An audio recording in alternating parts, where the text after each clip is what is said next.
Hey, what's up? This is Jason Drone. Welcome to today's presentation and happy Memorial Day. It is Monday, and this is episode number 51. So today we're going to talk about some pretty cool stuff. We're going to talk about how to create a website, the tools and technology and the stuff you need to create a website and get started. And I actually am back to my original kind of setup, which I absolutely love, having this standing desk here. Upgraded the camera, as you can probably see, because it's not all, well, as I say that, it goes all wonky, right? So you guys, I'm sure, are seeing that. Let's see what we can do here. Just going to switch the feed, maybe go back. Might not work, this new setup.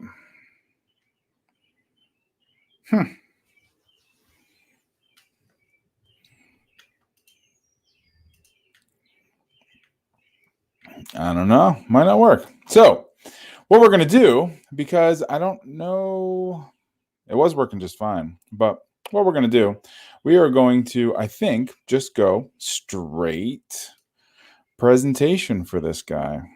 So let's see. I'm just going to try it one more time, see if this camera kicks back in. Doesn't look like it's going to. Okay. So we are going to disable the camera. We're going to go straight presentation. It's a good thing.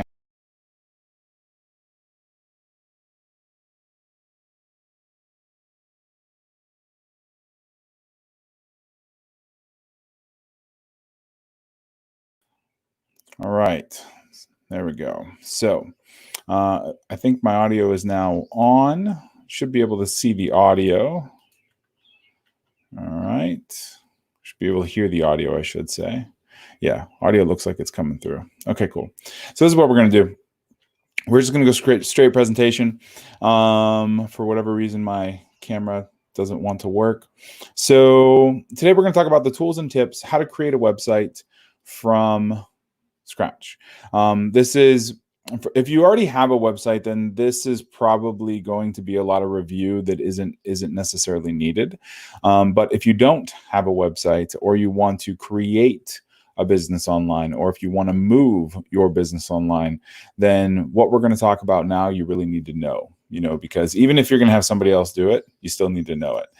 So in the next few lessons this week, we're going to talk about the tools and technology you need to move online or to get started online.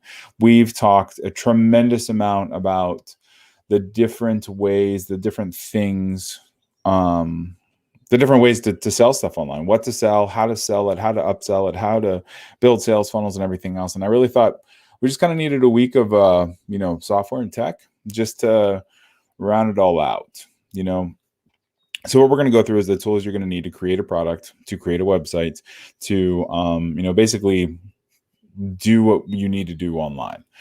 You've already really got a good idea of the different types of products, the different types of offers, the different services that you can offer. So this is really more about just giving you the ability to reach the hundreds of thousands of people outside of your city walls, or outside of the city limits, or away from where you are, so that you can sell it to them.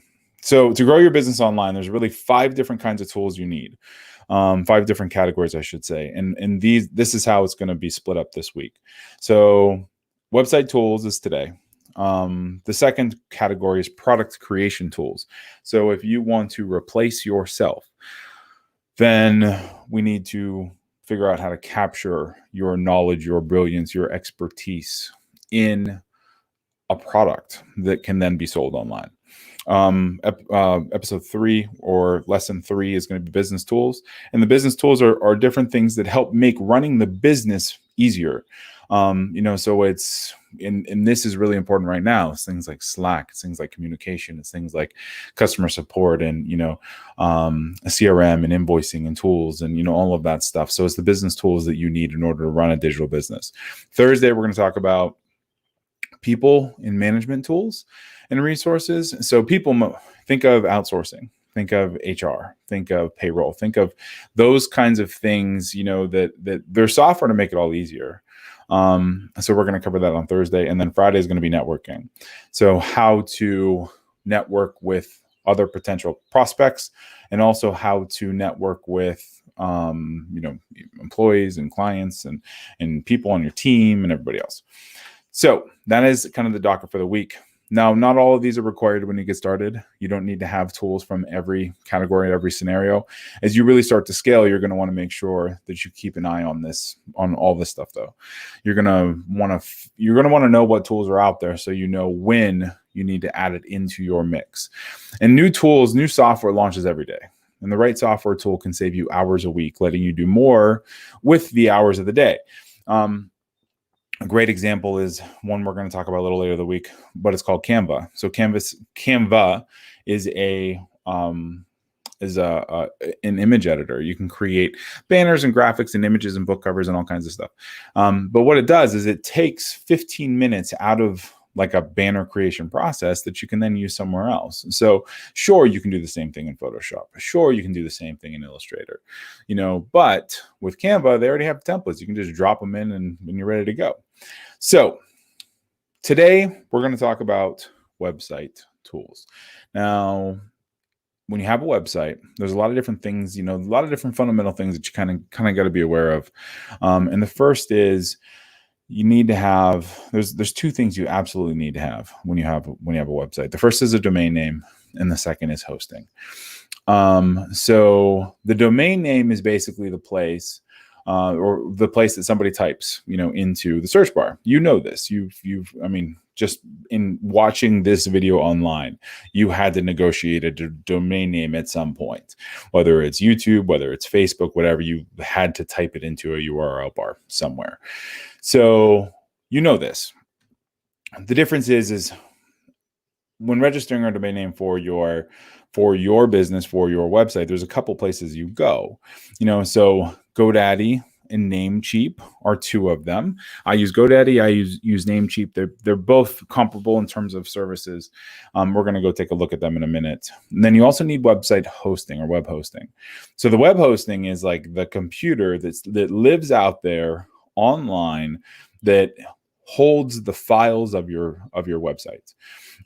So GoDaddy has web hosting. Namecheap has web hosting. You can buy them from the same place. I usually get hosting from Media Temple. I like Media Temple's hosting. You can get it from Hostgator.com. And web hosting is really relatively cheap, $10-20 a month. And that is, you're basically renting server space from a server farm, and your website lives there. And you're paying for it to always be connected to the internet. And then this last resource is something called CloudFlare. Now, CloudFlare is recently a public company. But what CloudFlare does is without getting too like in the weeds, it gives you free SSL certificates. It's a very simple SSL certificate, but regardless, it's a free SSL certificate. But more importantly, it gives you a free CDN. CDN stands for Content Delivery Network, which basically means any big file that you have on your website, it helps that file load super quick when somebody pulls it up. So in that way, it helps your website load faster. Now, let's go over. We're just going to kick through a couple. We're just going to go through a couple screen shares. So GoDaddy is where most of our domain names are held. It's where most of our clients, have their domain names. It's the 800-pound gorilla in the web space. So you can get your domain names here. Works really well.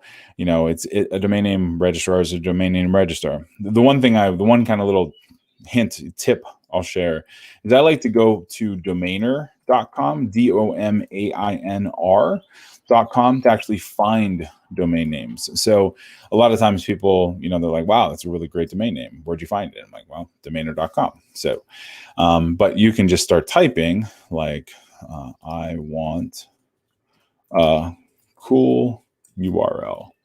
So I want a cool URL is available, as is all of these variations, except for this one. I want a.com is taken.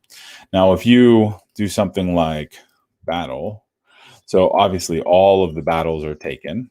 Now, if we do battle.net, all the battle, well, there's one, it's potentially available. So thank you for the like. Somebody just liked my stuff.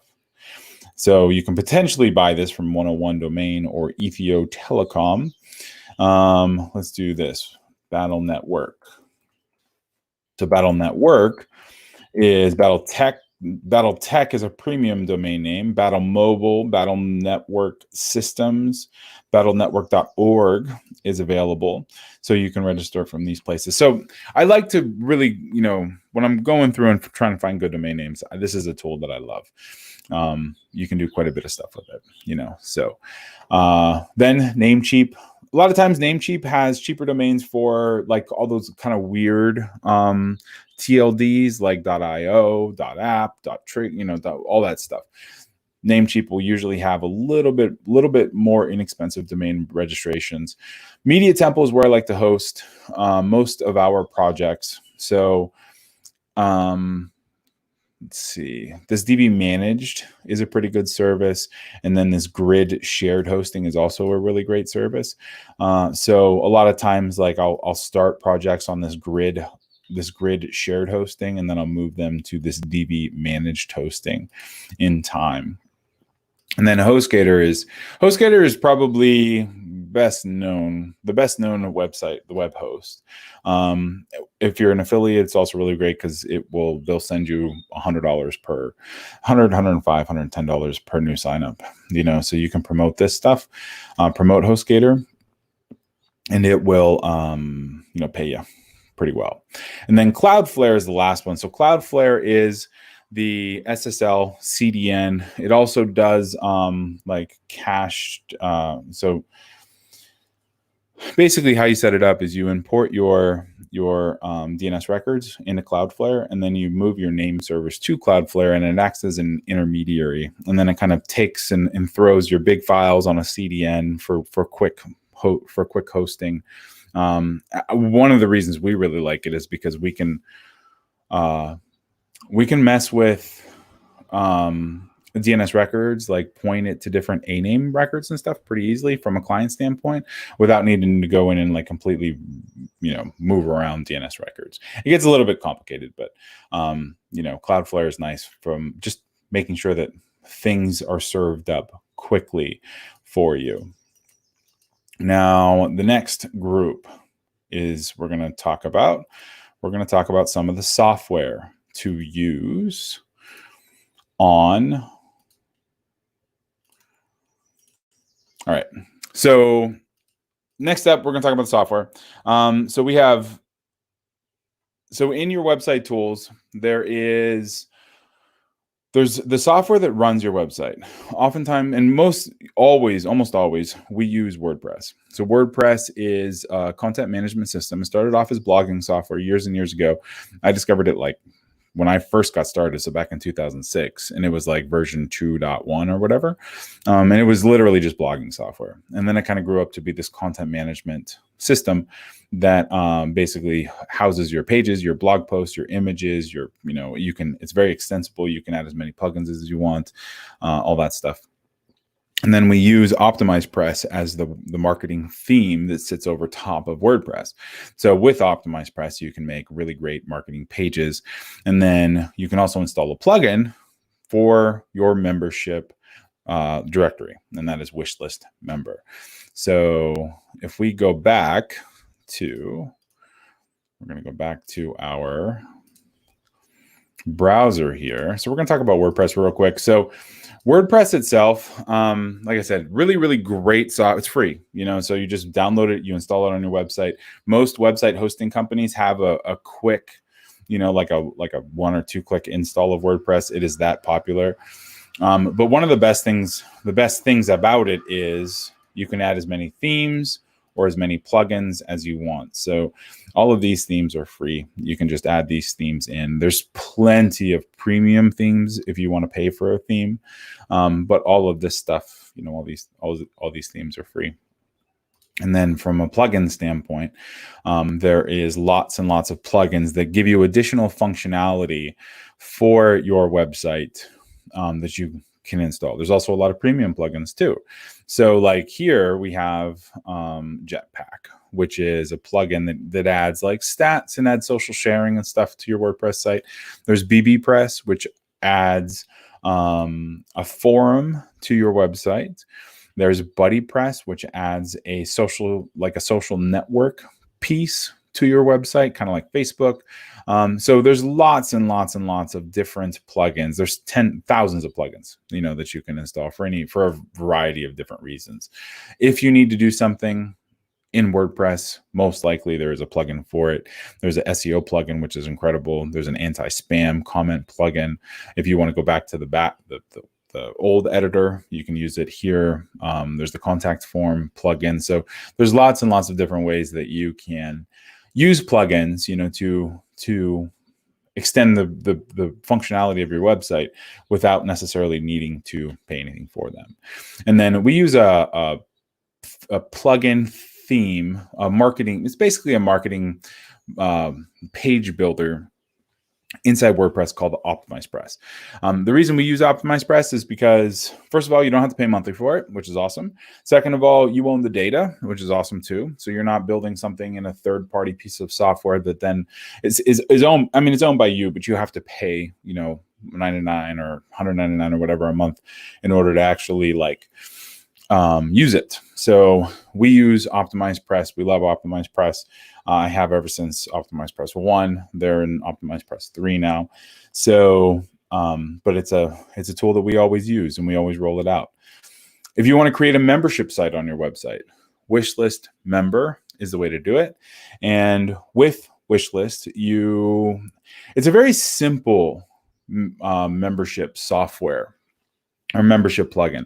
It keeps track of your members, it keeps track of your content, it keeps track of your membership levels, and lets you ascend or drip content out to members.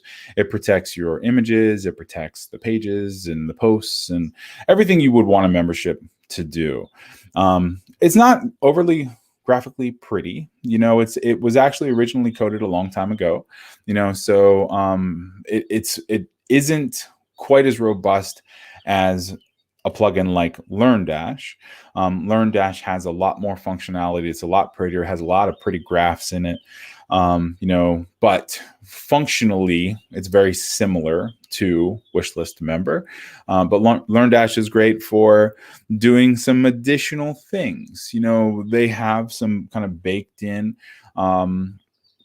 membership functionality and drip functionality, and that Wishlist Member doesn't have. So LearnDash is a great one to use. Now, if we want to, the next kind of caveat, the next piece, the next side that we're going to go to, we need to talk is email marketing. So with email marketing, once you start a business online and you are generating leads and prospects and visitors to your website, then the important thing is that you're keeping a list of these people. So if you have a business and a website, but you don't know who is buying your stuff, you don't know who is opting in for your newsletter, then you really don't have much. You just kind of have a website that you can't necessarily reach out to customers, and you can't really do anything from a promotional standpoint except hope and pray that they come back. That isn't good. So with email marketing, what you can do is you can create a list. You can give away something for free, lead magnet. There's plenty of resources on Done For You for creating lead magnet. So you can give away something for free, a free PDF, a free report, a spreadsheet, a video course, or whatever. Give it away for free. And then you can, in exchange, somebody can download that free thing and in exchange give you their email address. Now, the email address you can use to then market future stuff to them. So you can put them in an autoresponder, and then they receive emails as they go. So some of the best email marketing software, Access is ours. So we created Access for our clients. There's one called Infusionsoft. There's one called Ontraport and ActiveCampaign. So we're going to go over and take a look at those. All right. We'll go back to the browser window here. Now, so Access, like I said, is ours. We created it. So it's trigger-based email marketing for coaches and creators. People with courses, coaches, consultants, Basically what we do is it manages clients, manages contacts. You can upload docs and files right to a customer record. You can write emails, write text messages, and set all those up to fire out when you want them to fire out. And then there's another one that we've used for forever, long time. I think I've been I've been a user of Ontraport for 8 years now. And the only reason we still use them because we have access is just because they have some order forms, and a lot of our order forms are already set up in here. So we haven't necessarily moved the order forms out. But Ontraport, fantastic tool. And two things that Ontraport does well, like order forms is one. The second one is managing affiliates. So you can actually have an affiliate program inside Ontraport, which ties in with the rest of your, the rest of everything else. So there's a page builder. There's some membership functionality tools. So Ontraport is really nice stuff. I would consider it like a class 2 CRM, so it has a ton of functionality. It's not necessarily like an Active Campaign, which we're going to talk about next. Active Campaign is very much, sending emails, sending broadcast messages, triggering some auto responses and stuff, but doesn't do order forms, doesn't do affiliate marketing, doesn't do postcards. There's a lot of things that Active Campaign doesn't do, but it does do quite a bit of other stuff. So Ontraport is very much a full-featured, kind of a business platform, whereas Active Campaign, like Axis, is very email marketing. It's very trigger-based. You set up an automation campaign and it fires whenever a tag gets added, and goes from there. And then the last tool is I think in our next piece. So in order to sell anything online, you have to have a shopping cart. So one of our favorites is an easy one. It's called SamCart. SamCart has it's basically one page, one order form that you can set up. And then from there, you just post the link on your website, and somebody hits the page, they fill in their first name, last name, credit card information, whatever. They hit submit, and then their order is processed. And SamCart has both affiliate marketing on the backside and also has a really, really great upsell functionality too. So if you just need order forms to generate revenue, then SamCart is the way to do it. You can also use Infusionsoft, Ontraport. You can even use a piece of software called Clickbank. Clickbank has digital order forms, and then they also have some an affiliate component to them as well. So there's a number of different order form, different ways you can take money. But SamCart, Clickbank, or SamCart's definitely the best if all you need is an order form. If you need an order form plus CRM plus, all of that stuff, then I would definitely go to Infusionsoft, which is now Keep, or Ontraport. And then we get to our last kind of couple places. So if you're going to have a digital business, you need to have digital support. So the best one, I would say the best customer service desk that I have seen, that I have used out of all the ones we tried, is Zendesk. Nice, simple, so it's it's a cheap plan from a support desk standpoint. It keeps track of all your help tickets, so when somebody writes in, then you're sure that you're responding to that person. So it's a much better experience than simply just having an email inbox, and then answering emails as they come in. This way, all the conversations are threaded. You're responding to somebody and you're able to solve their issue, and then you close out the support ticket and you move on to the next. So Zendesk is a great tool to use. Another one is Freshbooks. So if you need invoicing, Freshbooks is the way to do it. There's lots of invoicing tools too. I've been with Freshbooks, I think, for 8 years. So I really haven't looked for any other ones. Freshbooks is nice. And then I talk about Meister quite a bit, online mind mapping for brainstorming products and, keeping track of ideas and all that stuff. So this is another indispensable tool that I wouldn't do without. So that kind of rounds up the website tool piece, and I talked about it for 30 minutes. That's kind of crazy. So tomorrow we're talking about product creation tools, and I'm going to go through and talk about how to record your basically record your video, your voice, your thoughts, your products, your experience, your expertise, so that you can package it up and sell it. And then if you have any questions at all, just go to doneforyou.com/GSD for, and fill out the little form and ask the questions for tomorrow. And if you would like to go through and talk about how to build one of these, build a website, build a business, build a sales funnel, set up marketing automation, anything else, then just go to doneforyou.com/start. And hopefully I'll figure my camera out today, and tomorrow I'll be back with you. So I'll talk to you soon. All right. Thanks.